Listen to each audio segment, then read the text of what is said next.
Ayan mga kapatid. Video na naman tayo. Nandito tayo sa Plaza España. Kasi hapon po ngayon, kaya pasyal-pasyal po muna tayo. Ayan po, ayan. Samahan nyo lang po kami. At tayo po ay magbe-video muna.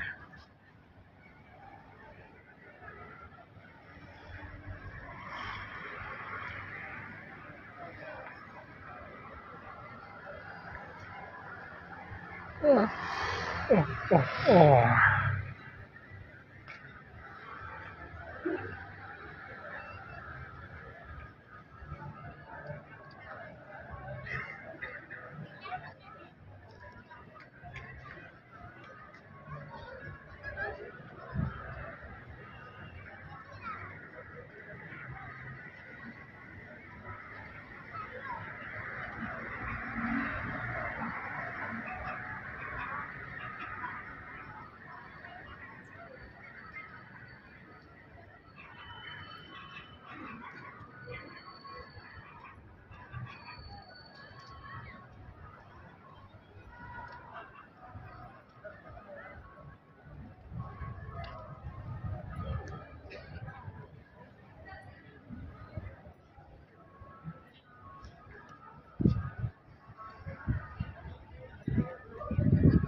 Oo.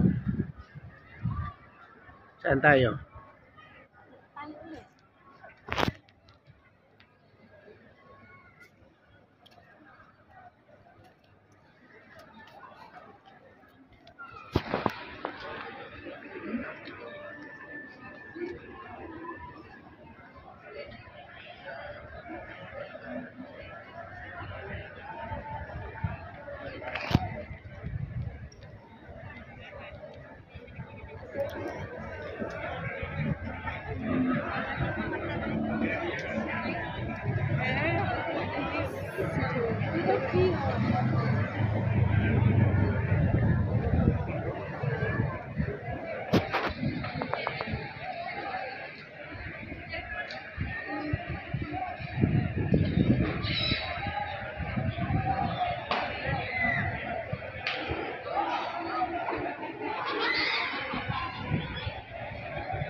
Ayan mga kapatid. Magluluto po tayo ng tuna. Tuna na pinirito po muna natin bago po natin siya gataan. Kasi po yung tuna po na ginataan ng diretso, medyo mas gusto ko po yung piniprito muna. Ito po yung ating tuna. Ito po ang ating bawang, ito po ang ating luya, ito po ang ating sibuyas, ito po ang Knorr chicken cubes, ito po ang ating gata, ito ang asin, ito po ang paminta, ito po ang suka, ito suka din po ito pero mansanas po. Ito po ang ating ah, asiti, mantika. Yan po ang ating ipanggigigisahin po muna natin yung ating mga sahog. Kaya samahan niyo po ako mga kapatid at tayo po ay magigisa. Ayan po, painitin po muna natin ang ating kawali. Ayan. Initin muna natin.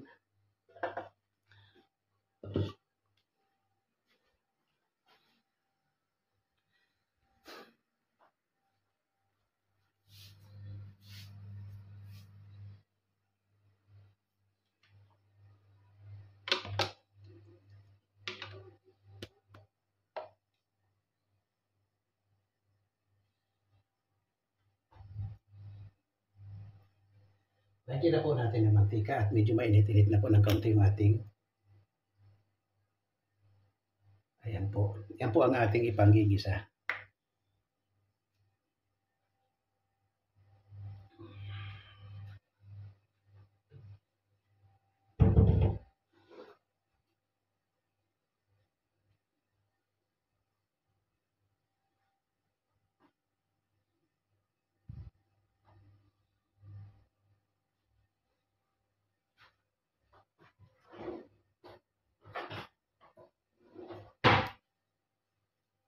Lagyan na po natin ang ating bawang.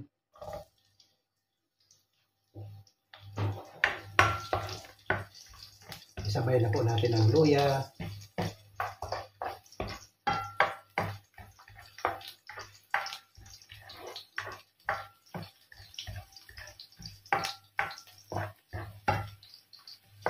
Alam niyo po, gusto ko pong kumain ng bawang pagka naprito na. Lagyan na po natin ng sibuyas.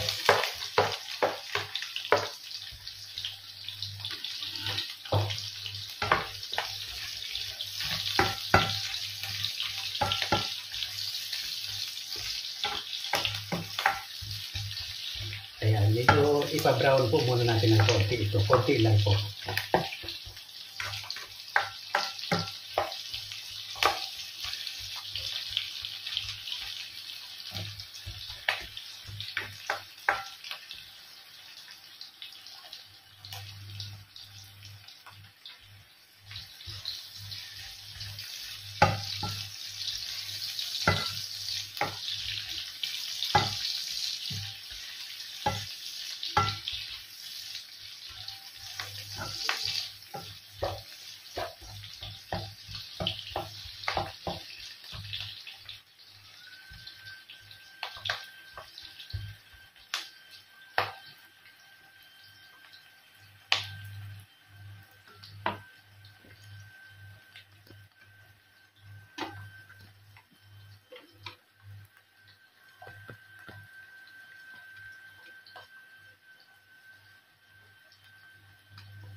Ayan po, medyo kaunting brown na po yung ating sibuyas.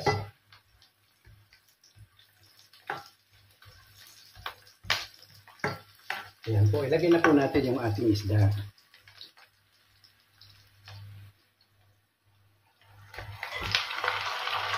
Ayan.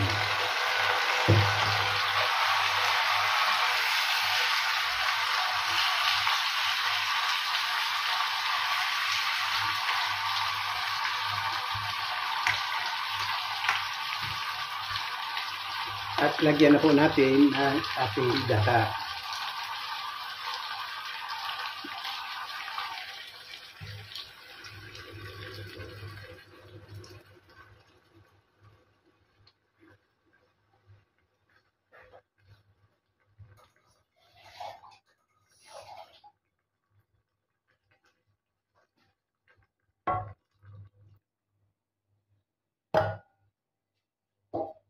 Lagyan na po natin ng paminta.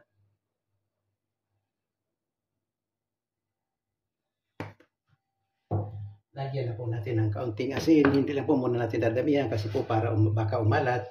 Mamaya na po natin siya titimplang pagka kumulo na po. Ayan, konti lang po muna. Ayan. At ilagay na po natin yung ating Knorr chicken cubes. Para pagkulo niya, mapunta po siya sa panglasa po sa isda. Ayan po.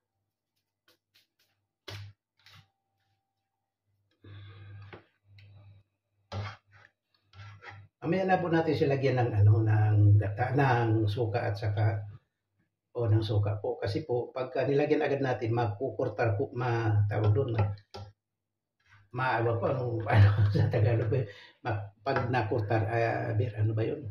Basta't hindi po pwedeng lalagyan agad ng gata ng suka hangga't hindi pa po nakakakulo. Ayan po. Kaya pakukuluin po muna natin siya.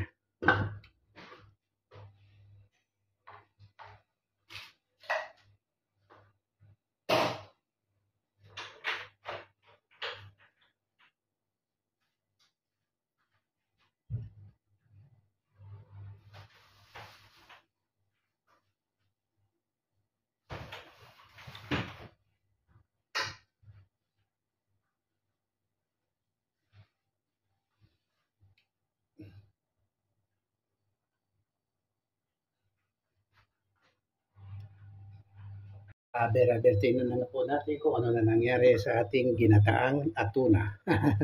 Uy, hina pala ang apoy. Lagasan natin ng kaunti.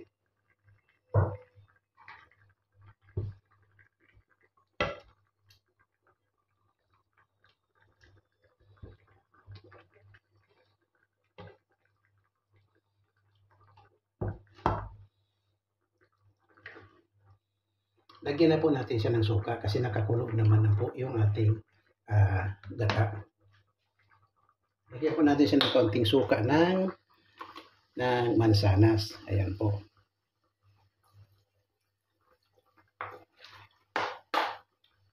At kaunting suka ng nyug po ito.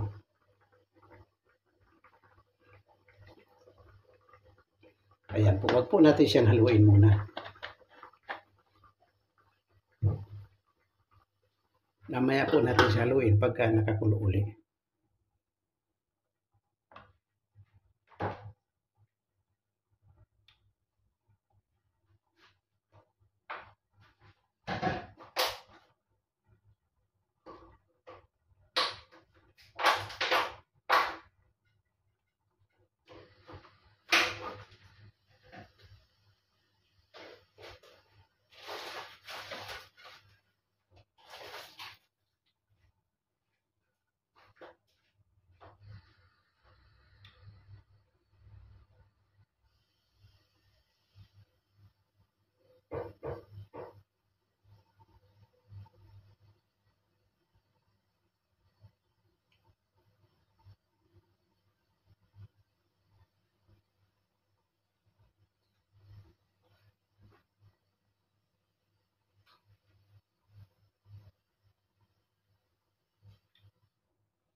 Ayan, tignan na po natin siya kung pwede na siyang Ayan.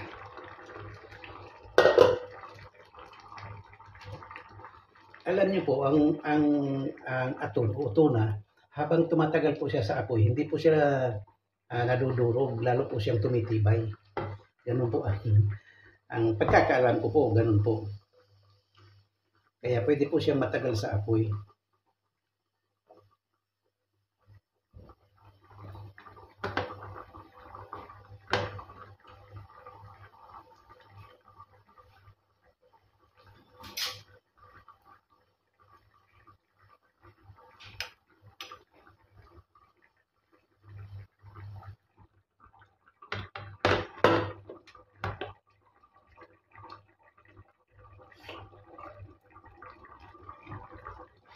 Wala pa po siya ng konting asin. Lagyan po natin ng konting asin na tama na.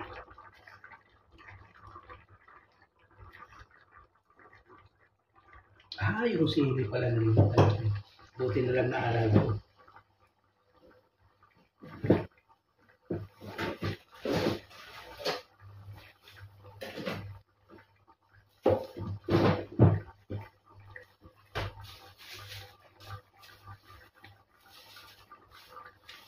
Sabi ko na nga parang kulang ng kaunti.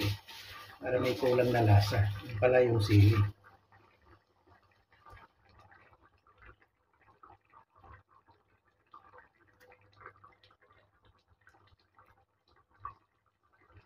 Itong sili po ito, kung hilado po, ano po ito, naka-frozen po. Kaya ganito po ang ano.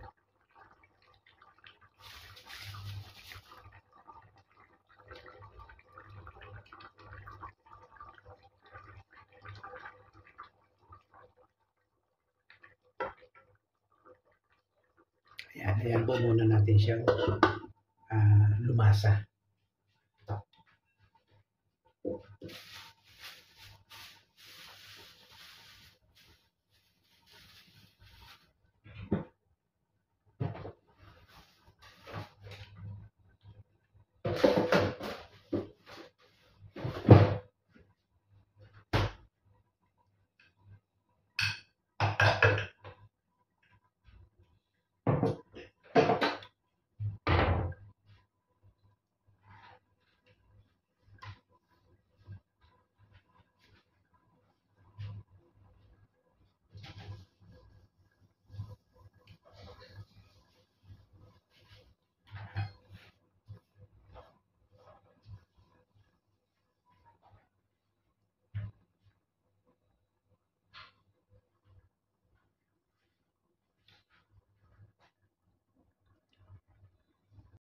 Ayan, palagi ko naman lumasa na yung sili.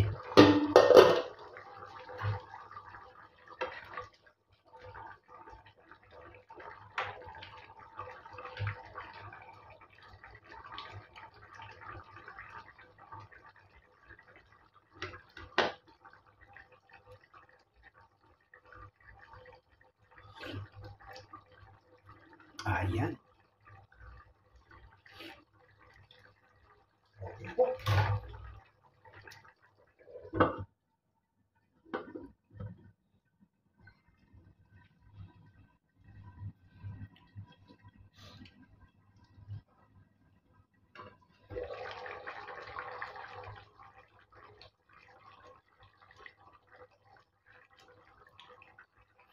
Dami po ng sabaw, di po ba?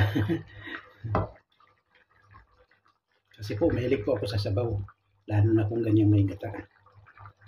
Ayan. Mamaya-maya papatay na po natin siya. At kakain na po tayo.